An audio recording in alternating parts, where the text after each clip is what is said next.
Okay, so we are live. So hello everyone, my name's Flo. I'm from IWIMRA, Indigenous Women in Mining and Resources Australia. Thank you for joining us tonight. We've got Narelle with us tonight. So how are you, Narelle? I'm good. Hi, everybody. That's good. So acknowledging the Noongar people of the country in which I am broadcasting from. I'm a Darra Butiti woman from far north Queensland. And which are you, Narelle? Where are you at and where are you from? I live on Kaurna country and I work in Narelle country, and I just want to acknowledge past, present and future Kaurna and Narelle people. Oh, deadly. And thank you so much for joining us tonight. I know that the followers were booked in to come, like to present tonight or to have their yarn, but us girls kind of took over, hey, so. No, that's good.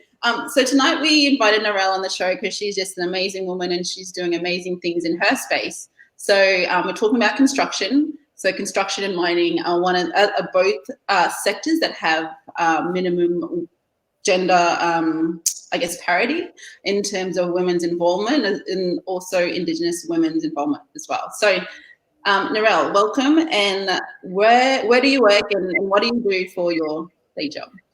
So I work for ShedBoss Fleurier and I'm the business development manager. 99% of my day is spent designing sheds, rural sheds mostly. Yeah. Yeah, that's awesome. And so designing sheds as well, like that's such an interesting job to have. Hey, like how did you get into it and how long have you been doing it for? So I've been with the company about 1.5 years. I came on board as their operations manager and taking care of HR, finance, all sorts of bits and pieces, safety and operations. And it was decided that I should sell sheds. I don't know whose idea that was. And I just started. I knew nothing about sheds. I come from the finance industry. Yeah, so I made it my business to work out how to build sheds. Yeah, and that's awesome though, because like you were saying before, you know, you're currently building a shed for people to live in it, and like yes. Especially for me and people for living in remote and rural communities, like that's a real option. Absolutely. Yes. Yeah, and the time it takes for a shed to go up compared to with a house, it really does benefit people, and the wide open spaces. Before I started doing this, I thought, you just bang up a shed and you just go and live in it. But no, there's a lot more to it than that. But yeah, there's some they're beautiful. Yeah. Yeah. So what do you love about your job? I love the creative aspect of it. When people come to me and they tell me what they're using their shed for, and you know, there's a lot of people that are very passionate about how they're going to use their sheds, or they've wanted it for so long, and they come to me and we talk about, you know, the size of their vehicles and what they're going to put in it. Or a lot of people use them for studios, and you know, you've got your she sheds and your man caves. So we do some really nice ones. We do a lot of commercial sheds as well, you know, farming, rural sheds, big ones, even, you know, shops, bottlers, businesses. Yeah. So some of them are quite grand, even double story. Wow. Yeah. And so you can put a woman's touch on those sheds as well?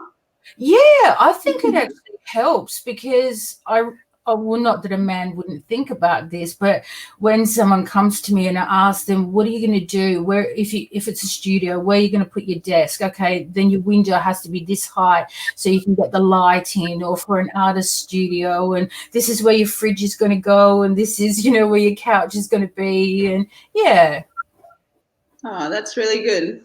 And so, like, you know, we were yarning before and I asked you about sheds, and I said, you know, like which way for, you know, sheds in remote areas. And you said that you just sent one to Papua New Guinea?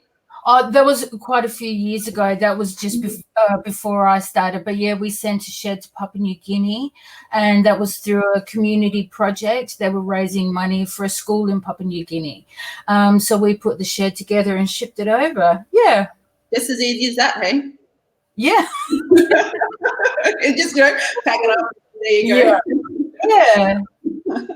Oh, that's good. So if you're just joining us tonight, we've got Narelle with us. So she is the business development manager for ShedBoss. So she's in the construction space, and it's really interesting to yarn to you about the number of women that you know of in the construction space, and also like how what are your plans in terms of being a role model for other, attracting other women and engaging with other women out there as well. So what's the percentage like for women in your industry? Oh, so minimal. As in women building sheds? Yeah, women, but in your, that one. I don't know of any that design sheds and sell sheds. In South Australia, I'd love, if there's any out there, I'd love to hear from you. But I don't know of any. With our company, our projects manager is also female, and our concreter is a female, which we love. And we really try and push the boundaries and diversity, because why not? Yeah, I get asked all the time though. Like yesterday, I was asked, I think twice or three times, I want to speak to a builder fellow, like I need to speak to a man. And when I go to them, well, I'm the one that you'd speak to, especially some of the older people. They just don't. I'm a unicorn to them. They're like, that doesn't make sense. So how are you then starting to like how are you really trying to break down those stereotypes, and like how do you communicate with someone to ease their mind that this is quality service, I'm good for the job? How do you start to do that? I usually show them projects that either I have on the go at the minute or that I've finished. And show them, this is what I'm drawing up at the minute for somebody else, or this is what I've finished. Is this something that you have in mind? And then you can sort of see their guard dropping down. I've made it a point since day one always to wear pink steel caps, because I'm not a man and I don't want to be a man, and I'm a girl. I'm a female, and I love that, and I wear it proudly. Yeah, good. So how do you encourage other women to step into this space as well? Like, do you go to schools and have a yarn, or like how do you engage there? So in the community, I try my hardest. So I'm part of a Women in Regional Business Network, and really, encouraging other women to come into the industry, different teachers, especially one of the contacts I've got, because I work in regional South Australia, she does all of the Indigenous education for quite a number of different schools. So I make sure that I'm in contact with these people. Another lady who specialises in Indigenous languages, and she goes out to all the schools. So making sure that I'm constantly, in the middle of things, and, talking with them and letting them know that, hey, you're welcome. I'd love more females to come and work with me. When we are looking at employment as well, in whatever space it may be, for labourers, etc., if I could find a female or whoever's best for the job, but I really encourage that and look for that. And especially Indigenous females, because, like, I can speak on behalf of myself, I was always on the back foot. It was almost like I didn't have the opportunities that some other people might have had. So if I can give that to somebody else, I'd love to. Yeah, that's so amazing, and that's why I'm so excited to have you here tonight, to really share your story and just to like really be that role model and be out there, because you can't do what you can't see, right? So it's good that you're on here and having a yarn with us. Thank you. Yeah, no, it's good. So I know, like, we've yarned like a couple of times, and like you had your bathroom flood the other night as well, and we were here having technical difficulties. Everybody was nobody realized the pipe underneath the sink was broken, and I keep telling the kids to wash their hands. And I've got 3 kids, 2 of them are little, and they'd each gone in there like 3 times and washing their hands, and we didn't know the whole cupboard was filling up with water. Oh my gosh. It was a mess. No, that's good. And so, like, working with communities as well, because obviously, like, you're in an industry and you know about the housing and quality of communities. So what's your engagement with that space? With the quality of living in communities? Yeah, and the opportunities to like improve that, if there was like, like you said before, if sheds can be used for housing and, if it's appropriate, like how can we use that in communities? We've been trying really hard, not so much with the housing space, but with employment and opportunities. So bringing together Indigenous owned businesses to work together and to be showcased, because where we're based is actually a holiday and like a wine destination, and it's seen as being very glamorous, which is lovely.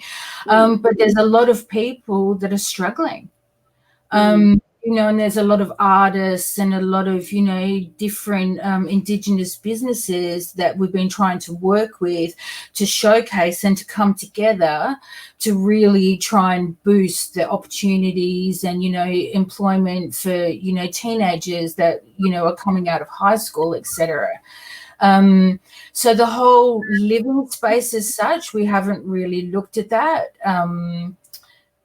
Yeah, because to build a class 1 building for people to live in compared to with a shed, there's a lot of different rules and regulations, council restrictions, etc. Yeah, but I would, if I had the opportunity to, help communities to better their living quality, yeah, I would do it. Yeah, because when we think about rural communities as well, and we think about storage, that's absolutely an option, because what I found is that, or what I've read and what I'm having conversations, it's like, it's all well and good that we have, food and all that brought to communities. It's more the storage, the herbal storage there, and cool storage as well. So have you thought about, or is the industry kind of thinking a little bit about that as well? Yeah, we do that. So we engineer sheds to withhold the refrigerated panels. So they're actually like a massive walk-in fridge or freezer in commercial kitchens, etc. So that's something we're definitely involved in. And it's exciting. It's good. And like you said, dry stores, people are buying things, but where do you put it? Exactly. Yeah, exactly. And especially in communities as well, and like, what about power? Because I know some of the communities have, power cards, or, like, can you run on solar, if it was. Yes, absolutely. And I get really quite passionate about this when somebody comes to me to build a shed and they want to put solar panels on it, and they're looking at a particular type of shed, and so I guide them with the best shed for optimal space for solar panels, etc. So, and a lot of people want to live off the grid as well. So there's options, and I can refer them to people that can help them actually live off the grid completely if they wish. It's exciting. That is exciting. And I guess, really coming out of, if we are recovering from COVID now, I get, with industry, I think we'll be really focusing on solutions, because what COVID has allowed us to identify is where we can improve in terms of opportunities. And I think for us as well, yes, in terms of in the living remotely, I think that's been a huge gap there as well. So it'd be really interesting to see how, your work can benefit that. Absolutely. Yeah. And so, like, getting kids interested in your industry as well, like, what are the stepping stones to getting there? The stepping stones to where, one of the biggest things that I'm really passionate about is, if you're in a particular workplace, is sort of learning from each different department. So you can, like we've thought, of different sort of traineeships before, people coming into this industry, learning from the ground up, basically. But pardon the pun. Sorry, I didn't mean to. Construction joke, okay? I'm just like, oh yeah. Yeah, it's not setting concrete. Yeah. So, learning the labor side of it as well, and I'm always on the lookout, because quite often laborers, you know, they've been around for a long time and they might get a little bit, you know, older and their knees go and being up on the roof and stuff. So if there were younger people that were to come, you know, if we advertise for a role, definitely, you know, come on board and we'll actually show you each different part of the business. Yeah, and I would love for somebody to come and work with me and do what I do as well. Yeah. So did you just announce that ShedBoss is releasing traineeships? You know what? We're busy. We're very busy. So yeah, and ShedBoss is actually a franchise, so it's in Australia and New Zealand. Oh, so cool. yeah, and you know, recently there was a young girl that started at one of the other outlets, and I was just so happy for another female to come on board. It's really good. It's exciting. Yeah. So do you have like a network within your ShedBoss Yes. team then? Yes, we do. And we all support each other as much as we can. We're really lucky right now being in the regional area that we haven't, with the whole COVID thing, we haven't actually been affected too much. We're busy. But a lot of the city, you know, outlets, they may have not been as lucky. So we support each other and help each other out. Yeah.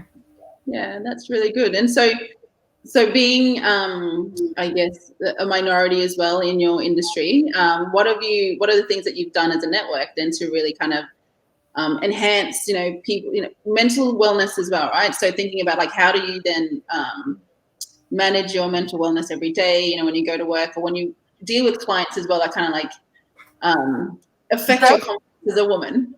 Yeah, you know what, that's a tough one. And I would be the first to say that I may not always handle it the best. I try really hard.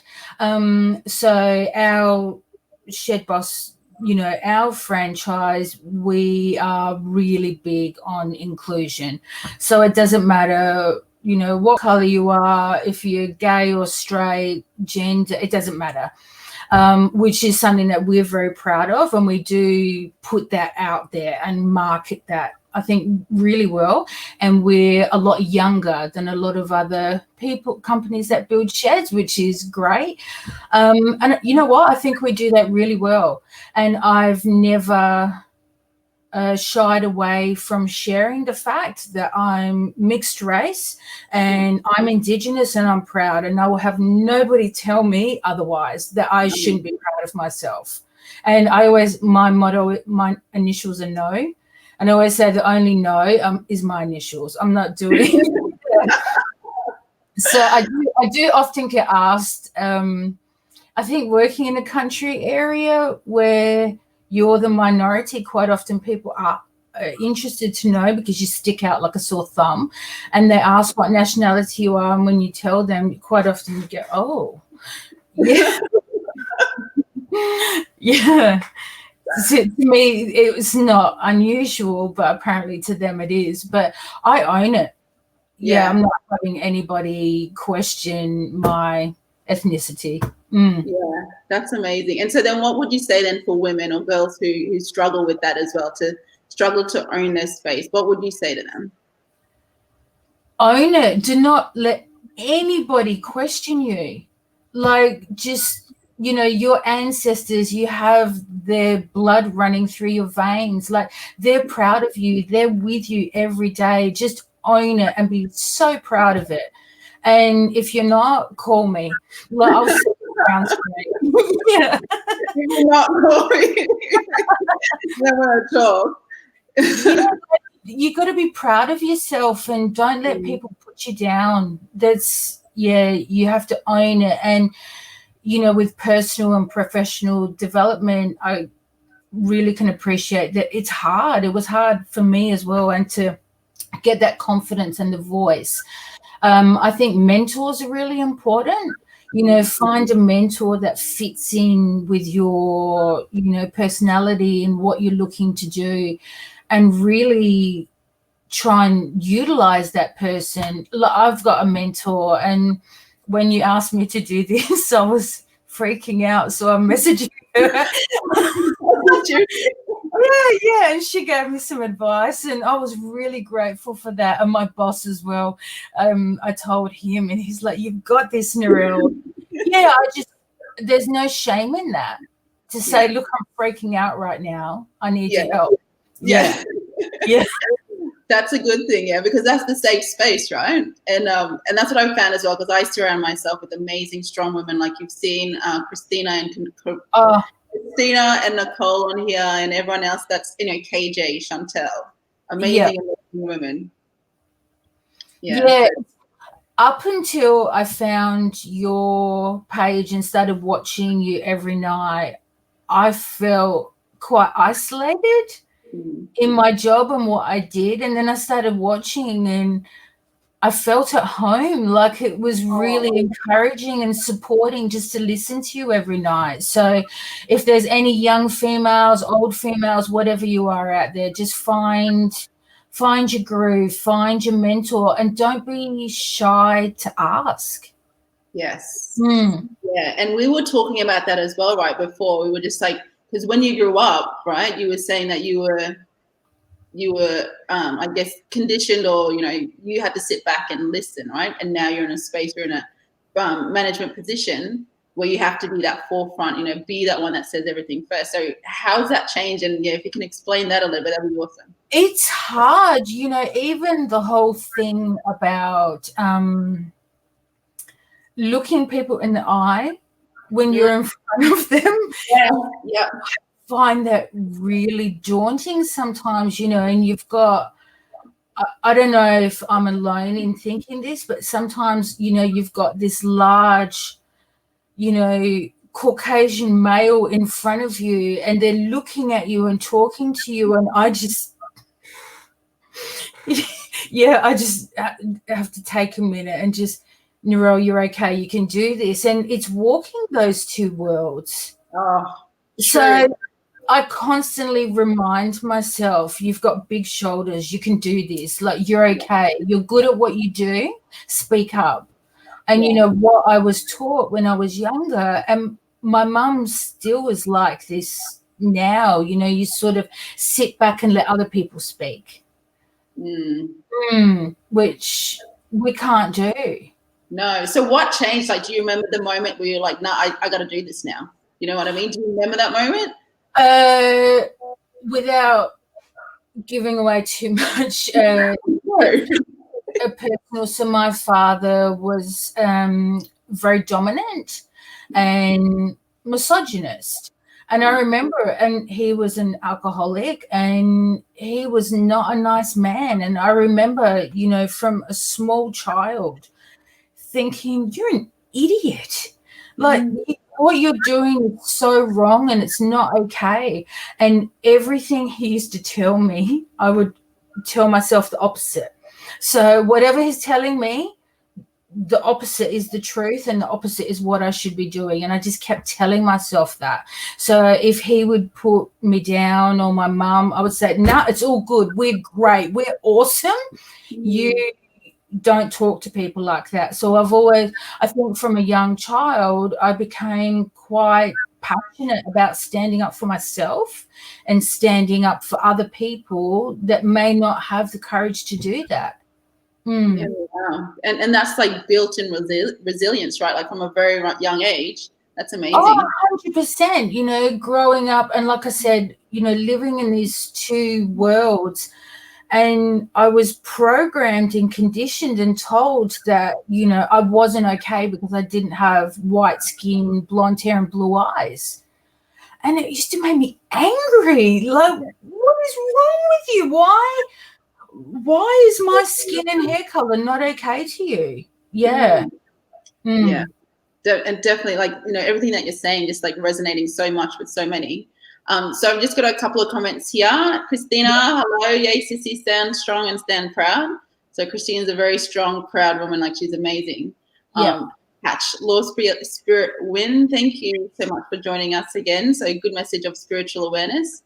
And that's so true as well. Like, to be confident in yourself as, your own energy and your spirit, and where you're from. I think that's such strength. Thank you. Yeah, no, that's really good. An excellent role model as well for so many. So that's really good. Thank you. That's good. So tell me, tell us, in a day in the life of Narelle, what does that look like? So I have 3 kids. So getting them, and the whole COVID thing just it was strange, trying to homeschool children, and I'd be here on the computer and I'd have customers calling and I would ask the children to please give me a minute. I said, I'm out right now, you need to give me a minute. And they'd be fighting outside my door. And I'd message my older one and tell him to move them along, and then fighting outside the window.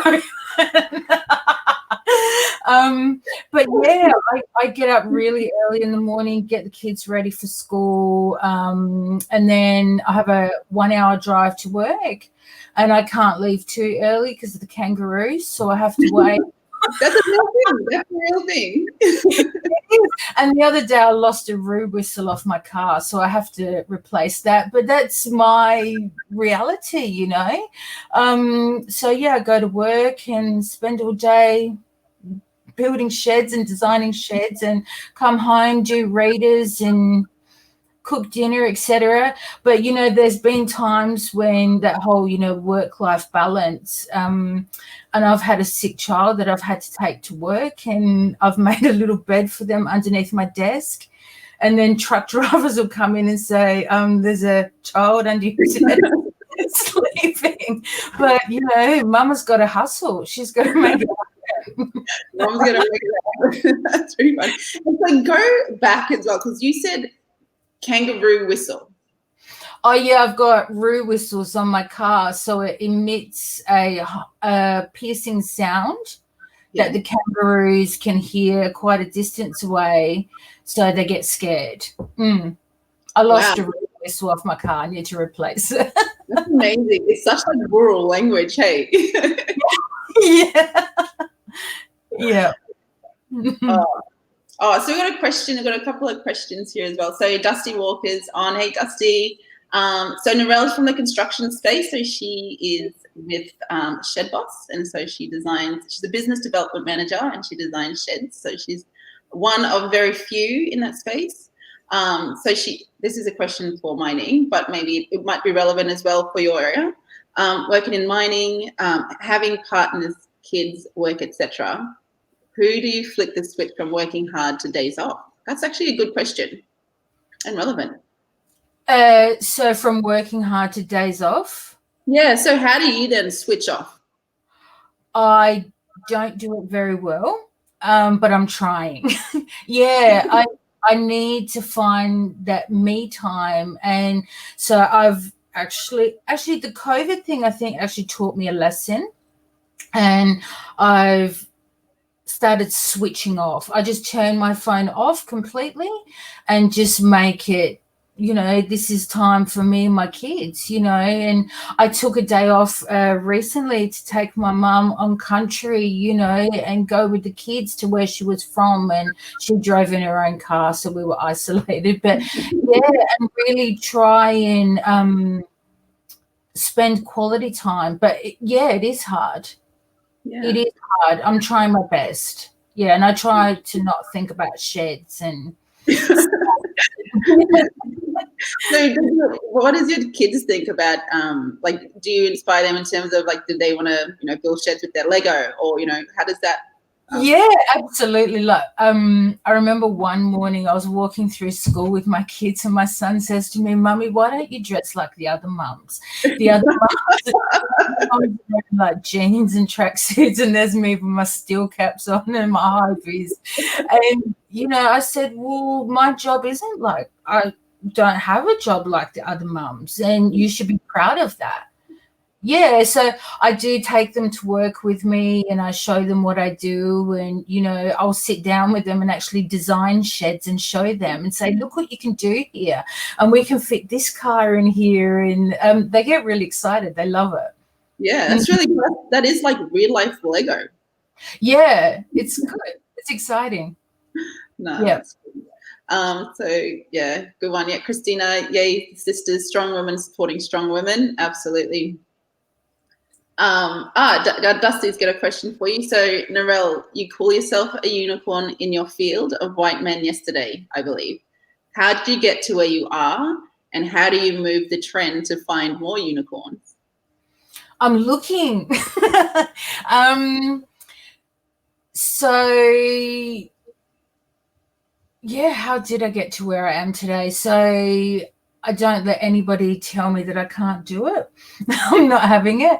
And I really pushed myself because I knew nothing about sheds and I just needed to make it happen. You know, I work for a family business and it was really important. You know, this is a legacy for all of us and I have to make it work.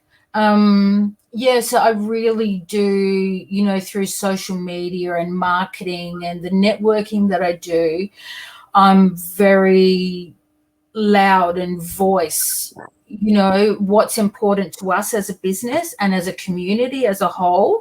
And this is who I am and you're welcome. Yeah.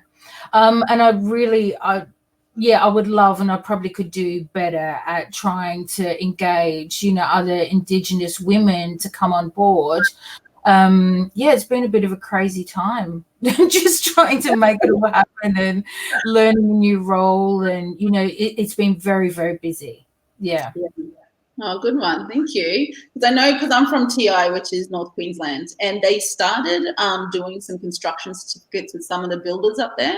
So they really started to breed like I guess the mindset around this space, you know, construction space. And this is an island, right? We don't get there's the main industry, I don't know, even, you know, is, you know, government or nursing and health. Like there's not a lot of space for construction. So this was like a really good initiative that they started to roll out there. So it'd be good to check back in with them and to pick up to see how many women went through, because I know there was a number of women that did go through and wanted to do their certificate at least. So it'd be good to see if that works. I actually think the females, I mean, there's a couple of different reasons why females are perfect for this space. And I think, you know, more and more we're seeing women in, you know, mining and resources and construction. But like if I think about roofing, I think females are actually better roofers than a male because they're smaller and they're more agile. No, it's true. And it's easier for them. They're just more flexible when, you know, not putting down any men out there because they're brilliant. But yeah, there's no reason why a woman can't do this. Yeah. Really good. And I know like some of the bigger companies in mining in particular are looking at clothing, right? So workplace clothing. How's that for you in construction? So I do have the pink high vis. However, it's not actually allowed, but I do have it. I don't wear it. But yeah, I've that's been very helpful for me. But I don't understand why the female steel caps are more expensive than the male ones, but they're the same thing. Yeah, they're quite a bit more expensive, but that's okay. But I like it. Now I can go to, you know, the places that sell safety wear and I can buy the tradie pants that actually fit females and, you know, I can buy all my bits and pieces, which is good. Yeah, because I think, you know, and in terms of like maternity wear and all of that as well, like with more women that you want to attract, it'd be good then to take the practices that the mining industry does have already. Absolutely.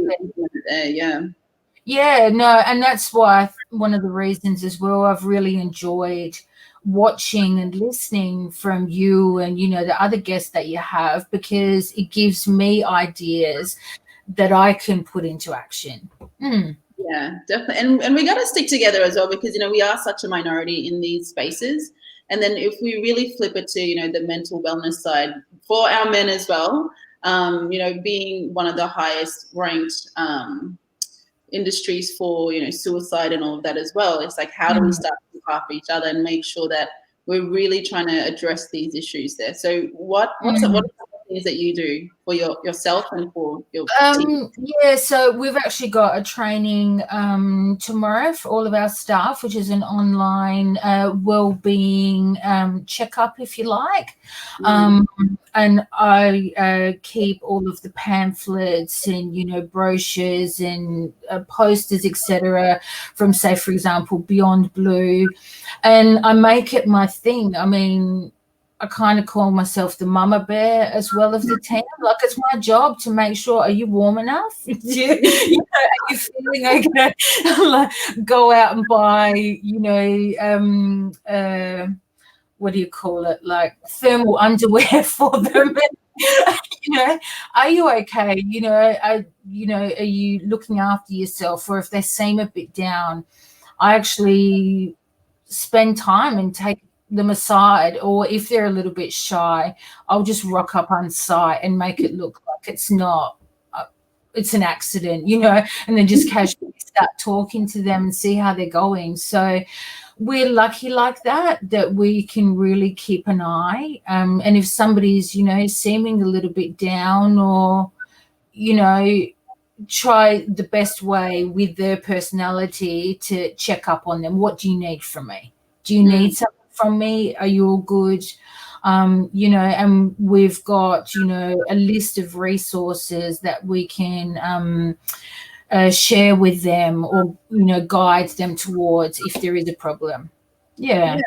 And it is really, you know, with their personalities as well. I think that's really important to cater things for that, you know, for each person's personality, because it's not a cookie cutter solution. So I think that's really good approach in there as well.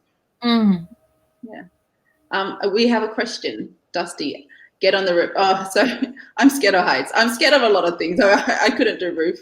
Thank you, though. Okay, so do you think workplaces would need to shape up employing more women in construction? I've been in very male-involved roles, and the conversation ain't okay. Could be a reason women don't gravitate towards these roles. So the conversations in terms of, yep, sex-filled and derogatory, yep. Yeah, absolutely. So, yeah, that's a hard one. I'm pretty thick-skinned, and I think you have to be. Like, we're very lucky, you know, the team that we work with are very respectful, but I let it be known that, you know, we don't put up with rubbish. We don't. And the owner of the business as well, you know, and the franchise as a whole, you need to be professional. And if you're out on site and, you know, you're talking filth, other people can hear you. It's not okay. So, yeah, but I do agree with you, Dusty. That's probably one of the reasons why.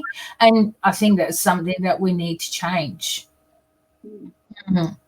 And it is about, you know, culture and workplace culture as well. And we are getting there, definitely, especially now when we are thinking about gender parity and, you know, for yourself as well, wanting to increase the Indigenous engagement there as well.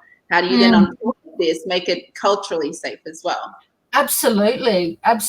Yeah. So I try, and listening to Lorna last night was really inspiring about what she does. And, you know, really trying to educate people, and, you know, maybe if they're talking a certain way, that's not okay. And this is the reason why.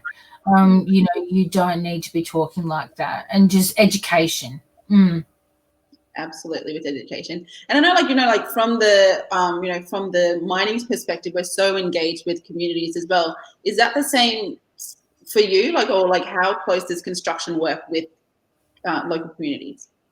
Well, we are really big on communities. So, and we do a lot in the community space, you know, with different business networking and trying to support and encourage each other's, you know,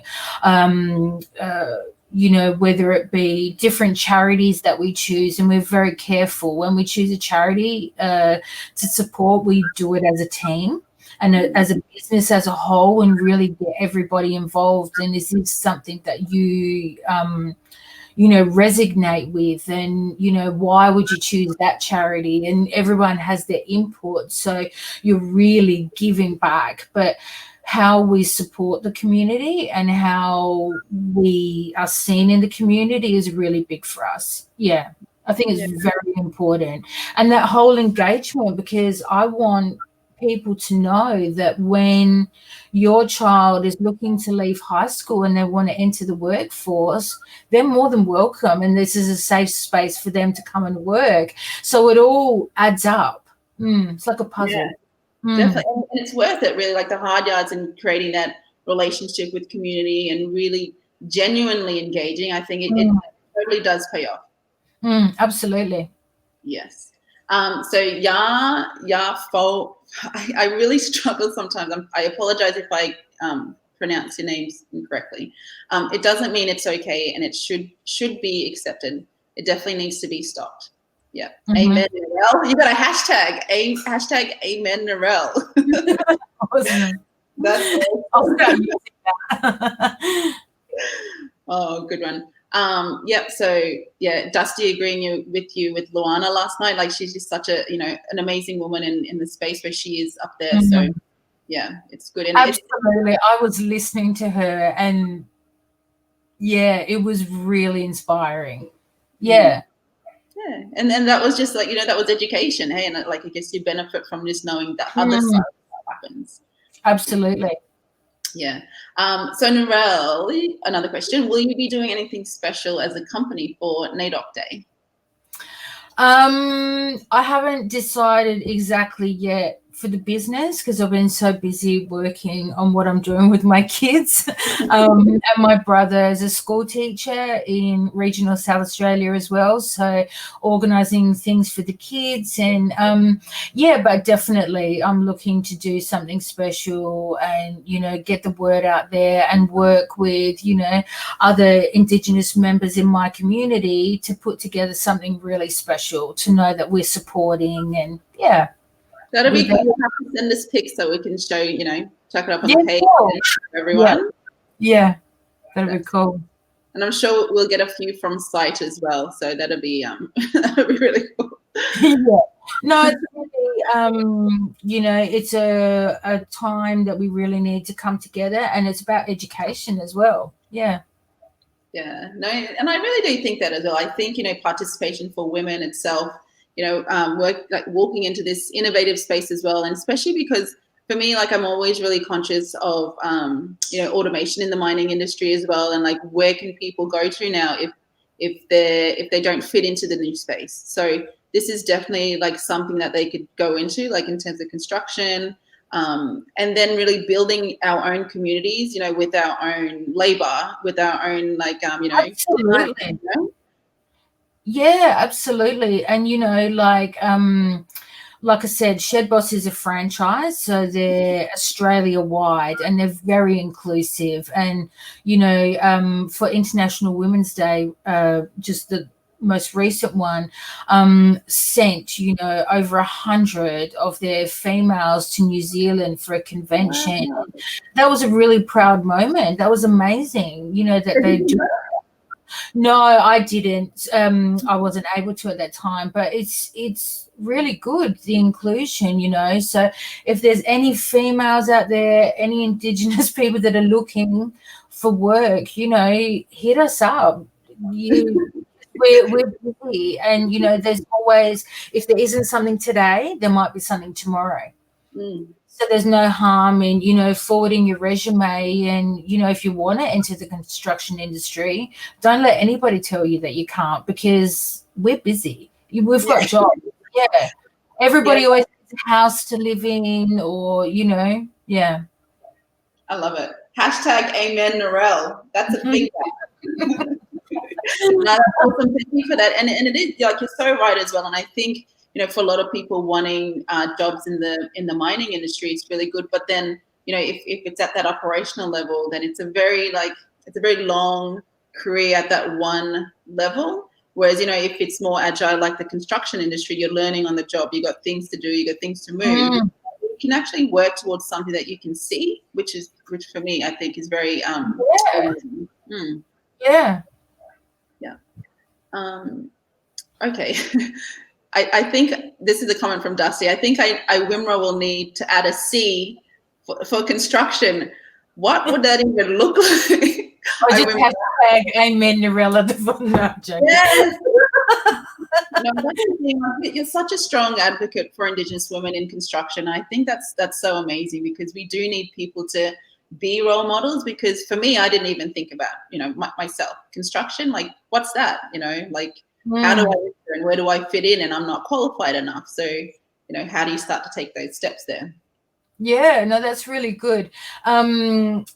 We've talked about, the trip to go next year to New York, and like, it's to be able to represent is just so exciting, and it'll be so rewarding. And all of us, and like you said, you never would have thought about construction until I came across you guys. I never really thought about mining either.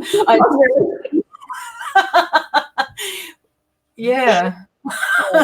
And like, and for remote communities, like, this is part of their life, right? Mining is part of their life. So it's just like, okay, well, I know the mine's there. So when I finish school, I can go through a traineeship. So, but in terms of construction, I guess, because industries that are in these remote towns, they're focused on, servicing the mine site, which is good. So they've always got that continued work, continued work, asterisks. But then, it's about then how do we then understand all these different parts that make up the sector as a whole, like mining and construction, and really showing them that these are parts together. They do. Well, everybody needs sheds. When you're mining, it goes together in communities, and especially regional. They go together. You need sheds, and you've got mining, and yeah. Okay, so say, for example, I was like, hey, Narelle, I'm in a remote community. I need a shed. How practical is that? What would you say to me? Well, we've actually done it for mines before. So I design it, it's engineered, and it gets fabricated, and we send it to you. And so who constructs it when it gets to the site? So say when it gets to say I've got a property here and I want to get someone to construct it. How does that work? So you'd either do it yourself. I don't know, do something. Come on, you've driven those big trucks. You can do anything. That's different.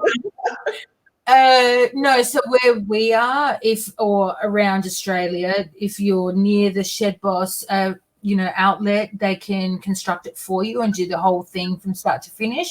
Or a lot of people actually really enjoy putting them up themselves. It goes up like a Meccano set. It's fun. I don't know about that. I don't know. I can't even use a plug-in USB microphone. So, awesome. So I think we'll have to start something on the ground. Yeah. Thank you so much, and thank you, Dusty. He's such a big supporter for women in these industries as well. Thank you, Dusty. Yeah, and it's so exciting, really, because like you said before, construction and mining go together so well. So it'd be interesting to see then how we can start to create these role models, but you really use this platform to get other women to get on board. And like you said before, if people are looking for roles in construction, send some information through to myself. I'll pass it on to Narelle, or if Narelle wants to share her details, absolutely. Yeah, absolutely. And like I was saying before with mentors, even if somebody was looking to enter the mining industry and they felt more, akin to my way of going about things, we can use each other as a platform for mentorship, because not one size fits everybody. Yeah, I agree. And it does, we overlap so much. There's projects going all the time, construction, boots on the ground, all of that. So it's really nice to then, have women together, or have, people together to just say, you know what, we got this. Because living on camp, like living remotely, it is lonely. Like, it's so isolating. It's that same routine: get up, have a feed, go to work, come back, have a shower, have some food, and go to bed. It's just huge days, very little social life, maybe for some people, but yeah, it is very difficult. Yeah, absolutely. Oh, good one. Oh, Dusty's come in a little bit late. So can you tell us about your connection to country and your local area? So I live on Ghana land, so I live in the city, and I work on Narengiri country. So my mother is part of the stolen generation. So unfortunately, I didn't have the privilege of growing up where my mum's family is actually from. So that's a little bit of a sore point. So I make it my business to learn about, both countries, because I kind of spend more time where I work. And I have quite a bit to do with the Indigenous community where I work. And yeah, that's very special to my heart, and I've made a lot of really nice connections and met a lot of really, really good people. Yeah, so they've sort of taken me under their wing, and yeah, they teach me things. And like, I did grow up knowing a bit about my culture, but I've made it my business as an adult because we were denied, unfortunately. Yeah. So it's something that's very close to my heart, to make sure that, and teach my kids an Aboriginal education, and, the spiritual journey, and taking care of country, and only taking what you need, and asking for guidance. And yeah. Oh, thank you so much for sharing. You are such a strong spirit, and thank you so much for sharing that. Thank you. Yeah. Oh, that's good. Christina saying hi to Ya on there. So hello to each other over there. And so that's so good. Look, I'm really excited to learn more about how we can really collaborate and start to bring women along the journey with us, and get more women into both of our sectors, really, because it is a space there where we can not survive, but we can do it, right? Absolutely. And, it's really inspiring, the posts that you put up. And I see, all these sisters out there in the mines, and like, I'm cheering, looking at the photos thinking, wow, that's amazing.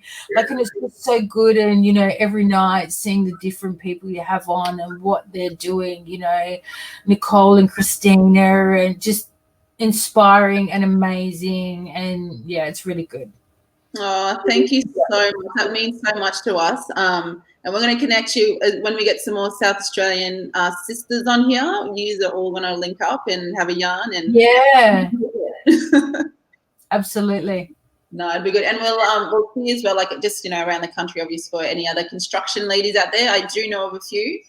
They're probably out on site, so I will get in touch, and we can have a yarn, and you can have a yarn and talk your construction yarns. Awesome. Sounds good. No, it'll be good. Oh, good one. So Uncle Sam here as well. It says, sounds like another beautiful night. He was out shopping. Some people are lucky, hey, out shopping tonight. What was your family is jury? Sorry? Did you say your family is jury?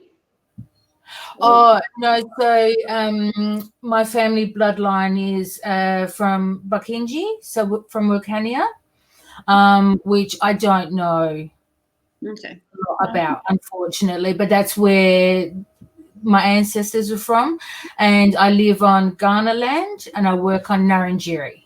Yeah. That's probably like your most asked question nowadays. Like, where are you at and where are you from? And good to know. It's good to know that there's strong sisters in the space there. Yep. So that's good. So from your learnings and like from all of your years in construction, like in this space as well, what's been your biggest takeaway and what keeps you grounded?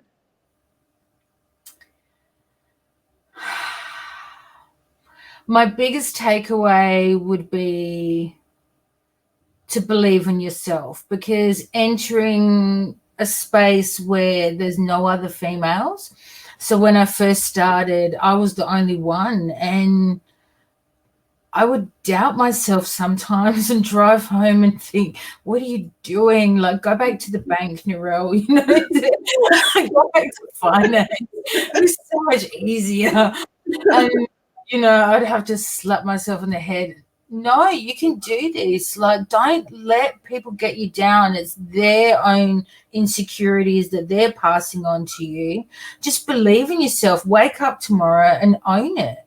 And if you don't know, ask, you know. And when I first entered this space, you know, some people didn't make it easy for me to learn and didn't make it easy for me to be there. And it used to make me angry. So I would go and find out the information from somebody else and ask, you know, go to a mentor or find somebody else in the industry and say, look, this is what I need to know. Can you please help me? Because this is what's happening. And make it my business to find out and then come back the next day and say, oh, this is what I've come up with. And you could see, look. Yeah, but I really made it my business to find out the ins and outs. Yeah, so believe in yourself and don't let anybody tell you that you can't do it or that you don't belong. Yes. And that sounds easier than what it actually means, right? Because when you believe in yourself, it means getting up in the day, going, getting ready, getting dressed, getting your game face on, jumping in your car, going to work, saying hello when you know that that person is just like, that they just think you're just, not even supposed to be there. Absolutely. That's, spot on. Yeah, and that's believing in yourself. And it's just like, being around people and then, I guess, what would I say, getting up again the next day and doing it again. Like, and because that's what I found as well, like we can sit in and say, believe in yourself and all that kind of stuff. Because for me, when I'm at those moments when I do something so scary in terms of like, oh my God, this is going to push me out of my comfort zone. But that's the actual action of believing in yourself, right? Absolutely. Yeah. So it's it's hard being a woman, and when you don't fit that stereotype that everybody, you're not in the role that you should be doing or what they think, and then you're not the right color, and it just it makes me angry that I don't like stereotypes. Yeah, everybody just needs to just chill. You're just like where you are. What's the ratio of women compared to men? What? Look, really good actually. Like, the places that I have worked in have been really good for both, women and men, but also Indigenous people and non-Indigenous people as well. So it's been really good, but doesn't mean that that's all smooth sailing as well. So, with every single bit of difference, there's that little bit of variance as well that you have to start to manage also. So you have cultures that are merging together, and they're different cultures, but now there's a bigger mass of each culture. Then that brings about another conversation. So, managing it bit by bit along the way and having these safe spaces for people to break away and have their yarns and get their headspace straight to then come back to the table and say, well, okay, well, this is, I'm good now. I can talk with no emotion, because you need to always, manage without emotion, right? That's spot on. That's been a big thing for me, because I can be really patient, and I'll be patient until someone tips me over the edge, and then this temper comes out, and I don't make any sense when I get really emotional. So it's trying to manage that. Yeah, it's like having a breather and being like, you know what, it's okay, get back up, right? That's another action in believing in yourself is, understanding that, oh my God, I'm about to explode, step away and then come back. So, but yeah. Okay, so we've got a question here as well. So from Christina: Narelle, you're such a beautiful soul. I totally agree. It's been such a pleasure yarning with you tonight. What would you say to your younger self when coming up against challenges of being a woman, and more so an Indigenous woman in a male dominant industry? The first thing that comes to my mind, I don't know if I can say it on I can't work the beeping thing. I don't think there's a beeping thing. Yeah, that's the only thing that I can think of saying is just stuff them all. Stuff what anybody tells you what you should be doing. Just do it, you know, like, yeah, I don't my younger self, believe in yourself, Narelle. Don't doubt yourself. Be strong. And, you know, the people that used to tell me that I didn't deserve an education, or, you know, it makes me angry now that I used to listen to them. Yeah, and it's quite easy for us to be harsh on ourselves when we look back on our younger self and think, oh my God, like, you know, you knew better than this. But I think for me, the important part was to forgive myself that, yes, I have made mistakes, but now is an opportunity to just keep on stepping forward in the most positive, most confident pace, you know? Absolutely. And that's a really good question, actually, because what I would say to my younger self is what I say to younger women now, you know, to all the sisters out there. This is what you need to do for you. You know, don't let other people put you down and try and ingrain their negativity into your brain. Like, just, and finding your, you know, your sisterhood that you can lean on and really utilize that, you know, find the good people and surround yourself with good people. Totally agree with that so much. We've got a couple of questions here, and then we're good to knock off for the day. Dusty, you've always shot for the stars and landed on the moon. I want to see Florence be interviewed. Holy moly. Thank you. I have done, you know, like you said before, doing all these things and getting our voice out there and being visible for women. Like, it's about getting out of our own comfort zones. Hey. Christina says, say it, say it. And you're saying, I don't know what to say. No, oh, that's good. Okay, so this is a good one, and then I'll leave you to your night. So how I used to get annoyed when shop assistants would tell you the price of everything, right? So just that whole perception of like, yes, you know, I'm an Indigenous woman here coming here, and they used to tell me two things, right? Because I would perceive that they're judging me because I'm Indigenous, right? So they'd like look at me a certain way or tell me things as opposed, you know, for me, like, oh my God, she can't afford it. Why is she even looking at it for? So I probably should finish the question. Because hearing from inspiring women have heard from over the last week, I feel like there's still a lot of work that needs to be done. That's true. So have you had experiences like that as well? And how do you kind of reset your mind to just calm down? It's funny. I think I was in Target one day and there was a whole heap of people walking out. And when I'm not at work, I'm pretty cash. So it's normally like ripped jeans, a pair of thongs, and an AC/DC t-shirt, you know. And there's all these people walking out of Target, and then the girl stopped me and wanted to check my bag. And it made me laugh. Like, I was just like, yeah, whatever. And there's just like, you know, just my purse was sitting in there. And I just looked and shook my head and just, but yeah, those stereotypes, it's, yeah, I wish I had the answer, and I'm still learning. So I've got somebody, I've got an Indigenous elder that I am in contact with on a regular basis, and she guides me. We're working on it, you know, because sometimes this fiery, you know, but I wish I had the answer to say, you know, how we can. I try and turn around the stereotypes, like especially at my kids' school. You know, yeah, my kids are Indigenous and we're an Indigenous family, but that doesn't mean that we're doing the things that you think we're doing. Yeah. And what are those things, you know, because I'm at home cooking dinner and I'm in bed at 9:30 with a cup of tea. So I don't know what. Yeah.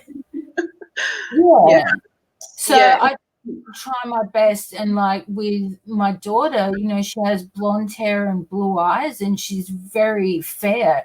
And she will say to, you know, her peers at school, you know, I'm Aboriginal, and they tell her she's not.